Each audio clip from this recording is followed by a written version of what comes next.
Hello everyone, welcome to my channel study job. Friend, మీరు కనుక నా ఛానల్ని ఫస్ట్ టైం చూస్తుంటే please subscribe to my channel and పక్కనే ఉన్న బెల్ ఐకాన్ని టచ్ చేయండి.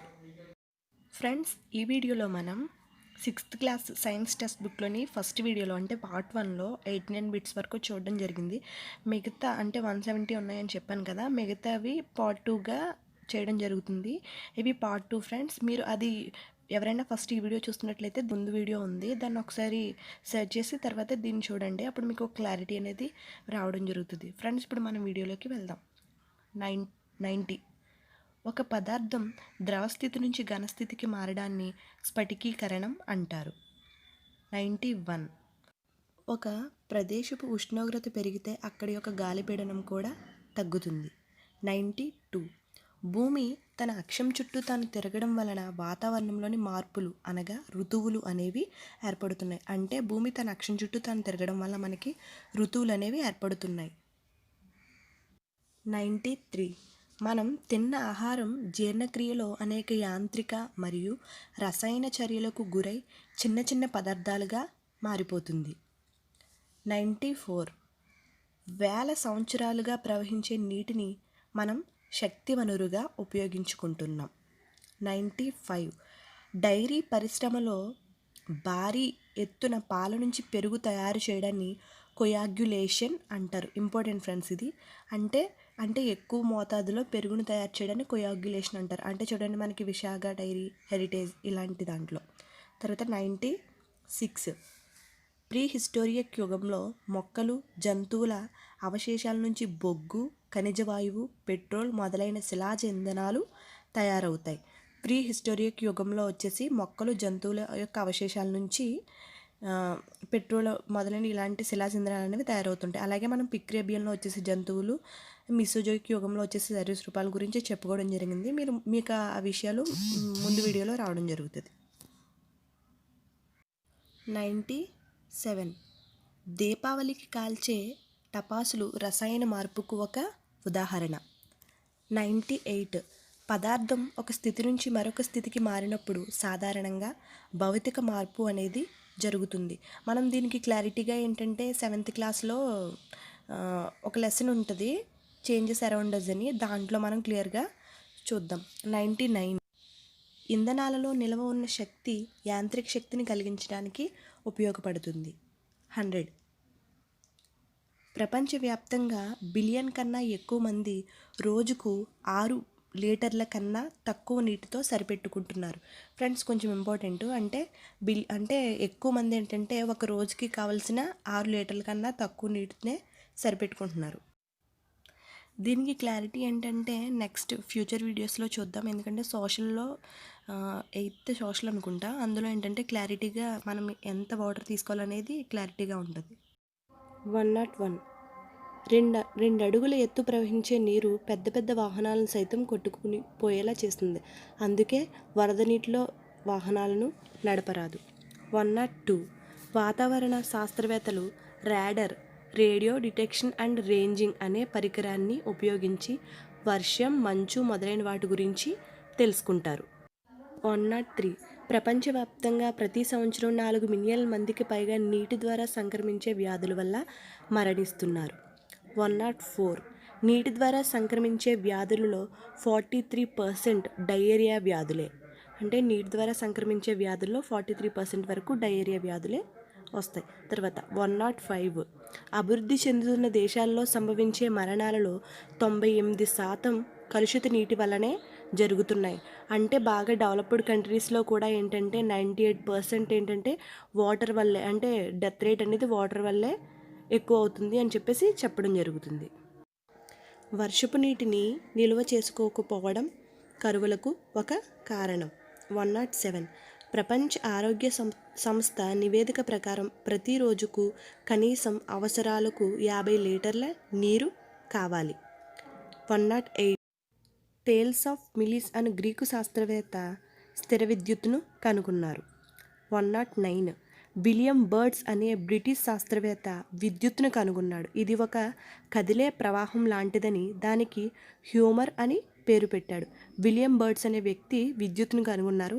సో దానికి ఏమని పేరు పెట్టారంటే కదిలే ప్రవాహం లాంటి దానికి హ్యూమర్ అని పేరు పెట్టడం జరిగింది. 110 బెంజమిన్ ఫ్రాంక్లిన్ అను అమెరికా శాస్త్రవేత్త విద్యుత్కు ధన రుణ ఆవేశాలుంటాయని కనుగొన్నారు. ఫ్రెండ్స్, ఈ సైంటిస్టుల నేమ్స్ గుర్తుపెట్టుకోండి. థేల్స్ ఆఫ్ మిల్లిస్ వచ్చేసి స్థిర విద్యుత్తును కనుగొన్నారు. విలియం బర్డ్స్ వచ్చేసి విద్యుత్తును కనిపెట్టారు. బెంజమిన్ ఫ్రాంక్లిన్ వచ్చేసి విద్యుత్కు ధన మరియు రుణ ఆవేశాలు ఉంటాయని కనుగొన్నారు. సైంటిస్ట్ నేమ్స్ మస్ట్ అండ్ షుడ్గా గుర్తుపెట్టుకోవాలి. 111 లూయి గాల్వనియన్ ఇటలీ శాస్త్రవేత్త చనిపోయిన కప్పకాళ్లకు 2 లోహపు పలకలను తగిలించినప్పుడు అది ఎగిరిపడడంతో జంతువుల దేహంలో విద్యుత్ ఉంటుందని భావించారు. ఫ్రెండ్స్, దీనికోసం క్లియరెన్స్ ఏంటంటే మనకి 8th క్లాస్ ఫిజిక్స్ టెక్స్ట్ బుక్లో ఉంటుంది. దానికి సంబంధించిన వీడియోస్ మనం ఫ్యూచర్లో చూద్దాం. నెక్స్ట్ 112 హన్స్ ఆయిల్స్టెడ్ అనే డేవిస్ శాస్త్రవేత్త విద్యుత్ అయస్కాంతంగా పనిచేస్తుందని కనుగొన్నారు. ఫ్రెండ్స్, ఈ సైంటిస్ట్ నేమ్స్ ఖచ్చితంగా గుర్తుపెట్టుకోవాలి. తర్వాత 113 మైకేల్ ఫారడే అను భౌతిక రసాయన శాస్త్రవేత్త మొట్టమొదట విద్యుత్ మోటార్ను కనుగొన్నారు. ఇంపార్టెంట్, మైకేల్ ఫారడే అనే వ్యక్తి ఫస్ట్ విద్యుత్ మోటార్ను కనిపెట్టడం జరిగింది. 114 మైకేల్ ఫారడే అను భౌతిక రసాయన శాస్త్రవేత్త విద్యుత్ జనరేటర్ను కూడా కనుగొన్నారు. అంటే మైకేల్ ఫారడే విద్యుత్ మోటార్ను అండ్ విద్యుత్ జనరేటర్ను కూడా కనుగొన్నారు. 115 ఇంగ్లాండ్లో గొడాల్మింగ్ అనే ప్రాంతంలో ప్రయోగాత్మకంగా మొట్టమొదటి విద్యుత్ పవర్ ప్లాంట్ను ఏర్పాటు చేశారు. ఇది ఎక్కడ ఏర్పాటు చేశారని అడుగుతారు ఫ్రెండ్స్. ఇంగ్లాండ్లో గొడాల్మింగ్ అనే ఒక ప్రాంతంలో ప్రయోగాత్మకంగా మొట్టమొదటి విద్యుత్ పవర్ ప్లాంట్ను ఏర్పాటు చేశారు. 116 థామస్ ఆల్వా ఎడిసన్ అమెరికాలో మొట్టమొదటి విద్యుత్ ఉత్పత్తి కేంద్రాన్ని స్థాపించారు. 117 పొడవుకు ప్రమాణం మీటర్, మిల్లీమీటర్, సెంటీమీటర్ చిన్న ప్రమాణాలుగా గుర్తిస్తారు. ఫ్రెండ్స్, పొడవుకు ప్రమాణం వచ్చేసి మీటర్, అలాగే మిల్లీమీటర్, సెంటీమీటర్లు అనేవి చిన్న ప్రమాణాలుగా గుర్తించడం జరుగుతుంది. తర్వాత 118 ప్రపంచంలో అతి పొడవైన వంతెన కుషన్ గ్రాండ్ బ్రిడ్జ్. దీని పొడవు 164.8 కిలోమీటర్స్. ఇది ఇంపార్టెంట్, అంటే ప్రపంచంలో అతి పొడవైన వంతెన వచ్చేసి కుషన్ గ్రాండ్ బ్రిడ్జ్. ఇది వచ్చేసి దీని యొక్క పొడవు 164.8 కిలోమీటర్. 119 కాంపస్ బాక్స్లో ఉండే కొలమానిని ఉపయోగించి 180 డిగ్రీస్ కన్నా తక్కువ కోణాలను కొలవచ్చు. 120 1 అడుగు 12 అంగుళాలకు సమానం. ఫ్రెండ్స్, ఇక్కడ వచ్చేసి 1 అడుగు అనేది 12 అంగుళాలకి సమానం. 121 మెట్రిక్ పద్ధతిలో ద్రవ్యరాశికి ప్రమాణం గ్రామ్. ఇది 1 ఘనపు సెంటీమీటర్ నీటికి సమానం. 121 కౌటిల్యుడు రచించిన అర్థశాస్త్రంలో ద్రవ్యరాశి కాలానికి చెందిన ప్రమాణాల గురించి వివరణలు ఉన్నాయి. ఫ్రెండ్స్, కౌటిల్యుడినే చాణక్యుడు అని కూడా అంటారు. 123 మొఘల్ పరిపాలనా కాలంలో భూమిని గజ, బిగాలలో కొలిచేవారు. 124 1957 ఏప్రిల్ 1న మన దేశం మెట్రిక్ పద్ధతిని ప్రామాణిక పద్ధతిగా స్వీకరించింది. ఫ్రెండ్స్, గుర్తుపెట్టుకోండి, 1957 ఏప్రిల్ 1. 121 విమానాలు 125 విమానాలు ఓడల వేగాన్ని నాటికల్ మైళ్ళలో కొలుస్తారు. 1 నాట్ 1.852 కిలోమీటర్ గంటకు సమానం. ఫ్రెండ్స్, విమానాల యొక్క వేగాన్ని వచ్చేసి నాట్లు లేదా నాటికల్స్లో కొలుస్తారు. అలాగే 1 నాట్ వచ్చేసి 1.852 కిలోమీటర్ గంటకు సమానం. 126 1 మైలు 1.61 కిలోమీటర్స్కి సమానం. 1 మైలు ఎంతకి సమానం అంటే 1.61 కిలోమీటర్స్కి సమానం. 127 ఖగోళ శాస్త్రవేత్తలు నక్షత్రాల మధ్య దూరాన్ని పారాలెక్స్ యూనిట్లలో కొలుస్తారు. ఫ్రెండ్స్, అదే విమానాల యొక్క వేగాన్ని వచ్చేసి నాట్లు, నాటికల్స్, అలాగే నక్షత్రాల మధ్య దూరాన్ని పారాలెక్స్ యూనిట్లలో కొలుస్తారు.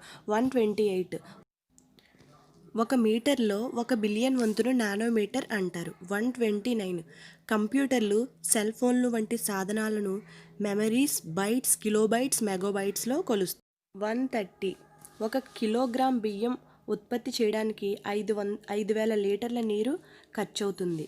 131 బంగారం, వజ్రాల నాణ్యతను క్యారెట్లలో కొలుస్తారు. 132 వేగంగా పరిగెత్తగలిగే జంతువు చిరుత. ఇది గంటకు 97 కిలోమీటర్ల వేగంతో పరిగెత్తుతుంది. 133 నత్త జంతువులలో నెమ్మదిగా కదిలే జంతువు. ఇది సెకండ్కు 0.0132 టు 0.028 మీటర్ల వేగంతో చలిస్తుంది. అదే వేగంగా అయితే పులి. 134.